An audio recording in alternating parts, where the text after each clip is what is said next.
From WCPO 9, it's a new day. I'm joined by Al Riddick, founder and president of Game Time Budgeting. Now, we have done a bit of research and found that no matter if you're sending your child to elementary, middle, or high school, the costs have increased. Al, you often advise us on how to make our money behave. Almost everyone is struggling right now to put food on the table, but it's time to send our kids back to school, and we know that they can't use the old school supplies and the clothes that they wore last year. So what tips can you offer parents to help them not break the bank? So, Myra, regarding those old school supplies and old clothing from last year, I always say, who says you can't reuse stuff, you know? Yeah. Because when you think about it, each individual family, it's up to them regarding how they spend money. So it may make your child feel somewhat uncomfortable if they do have to wear the same clothes that they wore last year. But at the end of the day, it's all about money. And when you're dealing with money, you have to make decisions based on what is best for you and your household. So I always say, who cares what other people think? Because at the day, it's your money and you have to give it the respect that it deserves. Exactly. All right, Al, so living on less, how can we do it?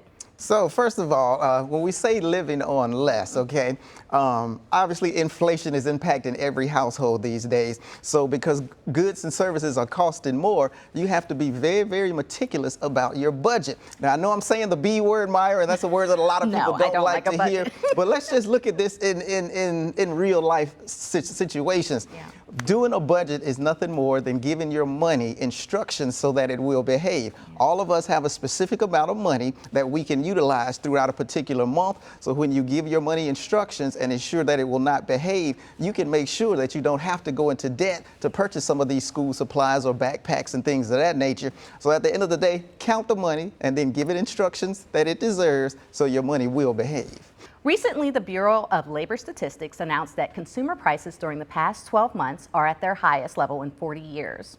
What advice can you offer to help families deal with the inflation? So my first piece of advice, Myra, you have to control the things that you can, okay? I have no control at all over inflation. So just as an example, one of my guilty pleasures in life, I love Alaskan king crab legs. Yeah, but guess what? During inflation, the price got so high, I had to make the personal decision to stop buying them, okay? Yeah. But when we're dealing with inflation, I always say when you go in the grocery store, go towards the back because that's where they put a lot of items that might be on sale, for example. But if you're in the stores shopping for your child so they can go back to school, there's nothing wrong with going to a thrift store, Myra. I love thrift stores because you find some really good deals. Yeah.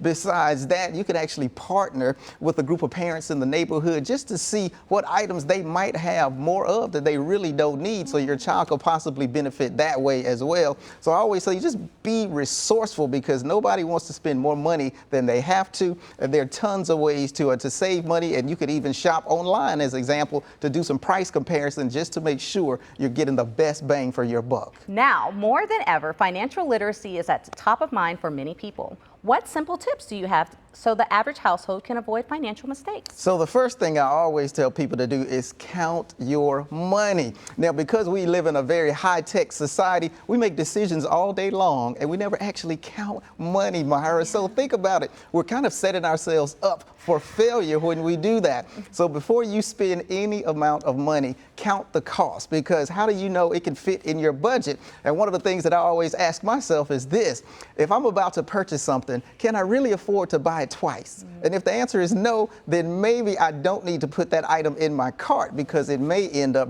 breaking my budget. Okay, Al, how can we learn more about how to make our money behave? So the first thing you have to do, Myra, you have to know where your money has gone in the past before you can tell it where to go in the future. So let me give you an example. I dare you and everybody watching this show right now, Myra, to go back and look at last month's banking account or your checking account statement. In addition to that, go back and review your credit card statement as well and look at every place that you're spending money, because what will happen, a new world of opportunity will reveal itself to you, because most of us don't really know how we're spending money. So once you do that, then sit down with a sheet of paper and a pencil, or you could do this using Microsoft Excel.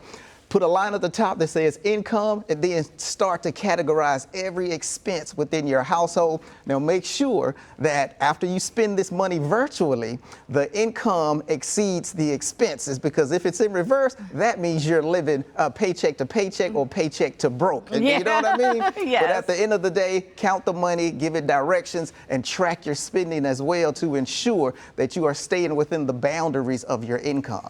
All right, Al, last but not least, how can we get in touch with you? So please feel free to reach out via the GameTimeBudgeting.com website, or you can call the office at 513-813-3275. Well, thank you, Al, for talking with us today. We will take your tips into consideration, and hopefully we can all stay on budget this year.